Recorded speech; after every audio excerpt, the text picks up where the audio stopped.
guys, welcome to my January spread, and it's gonna be a very minimalistic spread, but it does take a lot of time even though it's minimalistic, which is ironic, but you'll see. So first, let's move that out of the way. I'm gonna start off with the January, the word of the month, and I'm just outlining it, and if you're not that confident in your calligraphy skills, you can just do it in a regular pen, regular cursive, and then darken on the downstrokes. You could do that with a Tombow, like I'm doing, or just another pen. And now I'm going in and boxing or making a border around it, and you'll see why. And also, you do not need to do that bottom line because you are going to cover with something that we are going to make right about now.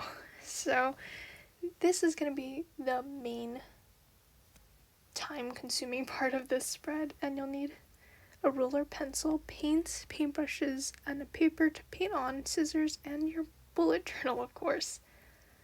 And first, what you want to do is go to the page or wave you want to make and measure it. And then you want to add a 1/4 inch to that measurement, which mine was 1 3/4, so I'm going to add a 1/4, which is a 2-inch strip. And I'm going to mark 1 3/4 up, so I have the line.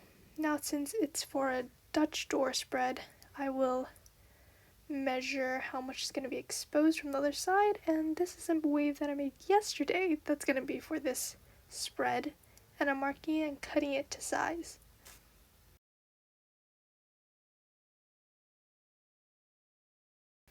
And once I got that, I'm going to measure or copy the wave so it's the same thing, because it's exposed since the page is cut in half, so it needs to be the same, and I'll cut that out and draw the rest of the wave.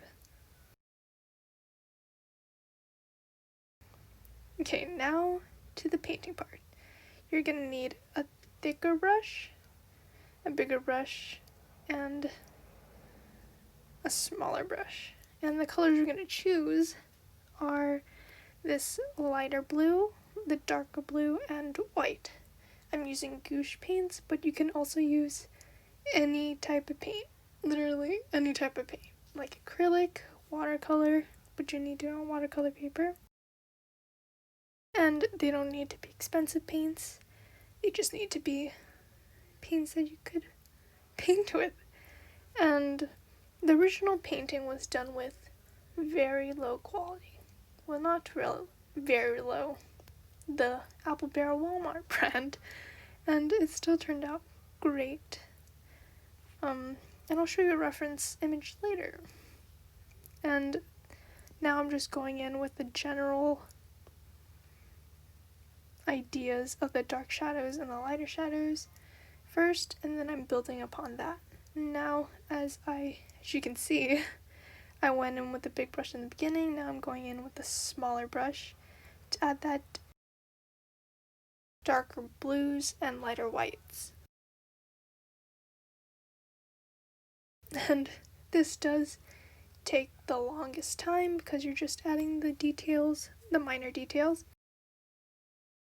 And a tip is you can have a reference photo by your side so you can see how the water looks and flows. And the thing to keep in mind is you have to know how water moves, and you have to kind of visualize it in your mind and to see the flows and the dips in the water and the shading.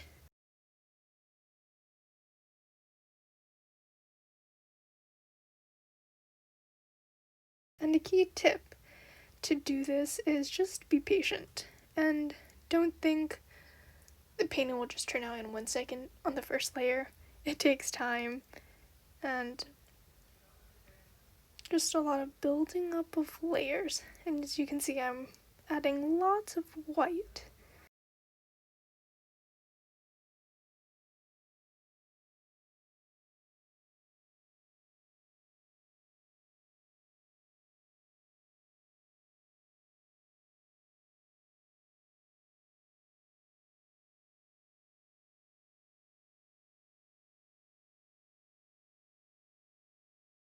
And as you can see, it does take a long time. Just adding the deeper shadows, and as you can see, it's coming together very nicely.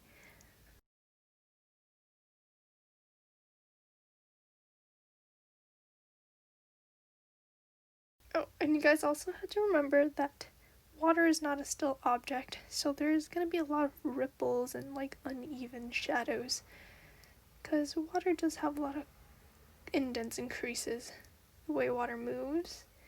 And this does take a while, so I'll just skip forward a little bit. And I'm done with the shading and the general laydown of color and the details, and now I'm adding the finishing touches, which are the bubbles. To make the bubbles, just add a darker circle on top of where you want to put the bubble, and then while it's still wet, go in with the white and just mix around the color so it's darker, but leave a darker edge or outline. And when it's dry, go in with white again to add the highlights of the bubbles, and we're done. And I made all of these yesterday, and it took quite some time, but I believe you can do it. So I'm measuring out how long I want my wave to be, and I'm cutting it out. And all the procedures for the rest of the spreads are essentially going to be the same. Cutting out the wave, and then marking it down just to place my boat, as you can see. And now I'm going to shade my boat very, very slowly and precariously, just using a regular pencil. And you can also have a reference image for a paper boat if you don't know what it looks like. Now I'm double side taping it to the page, and we're done. Now the calendar, which is basically the same, and I'm just backlining all the days and bordering the page. And you could change the post schedule to anything you want. You could change it to goals or ideas or just events that's gonna happen in the month. And now I'm going in to do the calendar.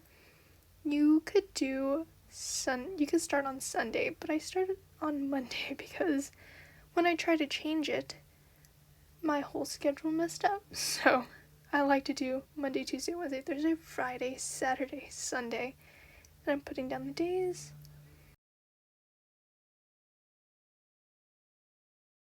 Now I'm gonna choose one specifically made and measure it.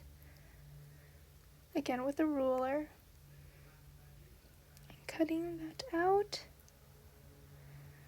Then I'm going to measure and cut it in half since it's gonna go across the whole spread, and I still need to close it without somewhat damaging the paint. Oh, and that reminds me, I'll bring in the reference image that I inspired this theme out of, which is here. It's one of my pieces that I made quite a long time ago, and I've been wanting to do a spread based on it, but I just thought it always went for January. So there you go. Now onto the trackers. And I just do normal trackers, as in mood tracker, but I also do a sleep tracker. So I punched out holes from a paper I painted with a gradient from white to darkest blue. Okay, so now I'm going to place them onto the page, but I'm not going to tape them down just yet.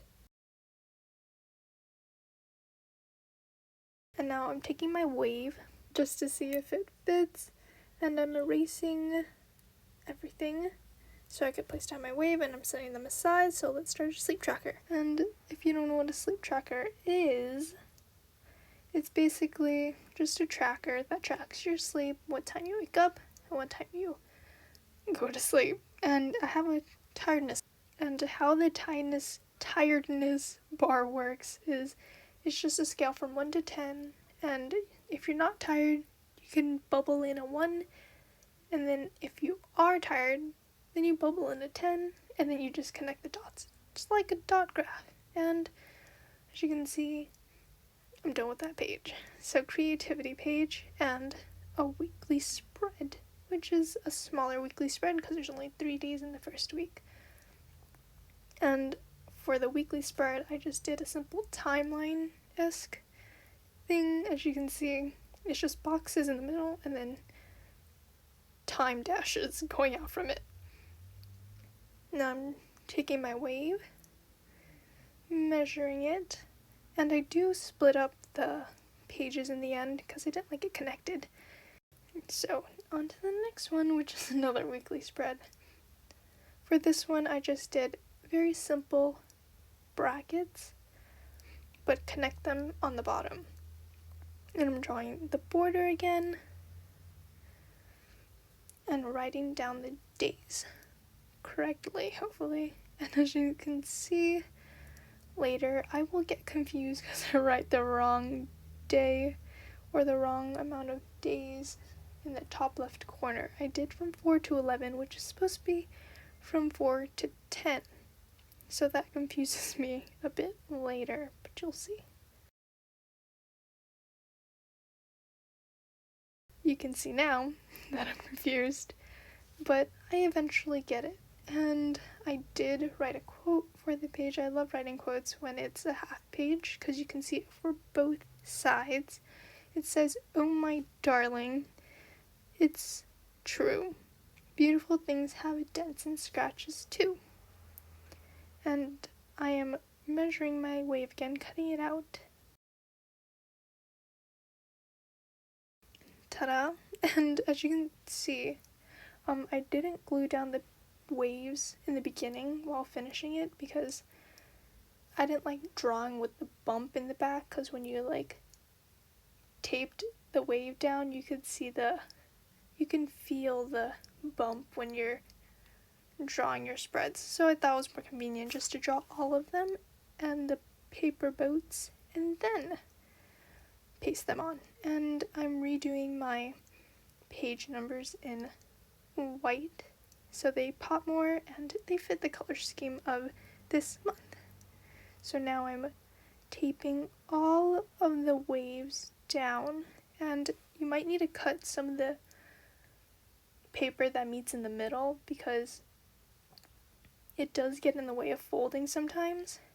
So yeah, and idea, if you don't have that much time doing the waves, I'm pretty sure you could just print out water and cut it out and just paste it, and it'll look just as neat and just as fine and just as amazing, but just takes way less time. And I did get a new roll of double-sided tape, and I'm just fixing that up and cutting the edge, as you can see, because it kind of got in the way when folding. Now I'm going to clean up and fix the little boat a little. Just tidy things up before we go back to the beginning for the final flip through. So here's the final flip through. A very minimalistic spread, but yet kind of elegant and detailed. And that's it. We're at the end of the video. I hope you enjoyed this super quick January spread.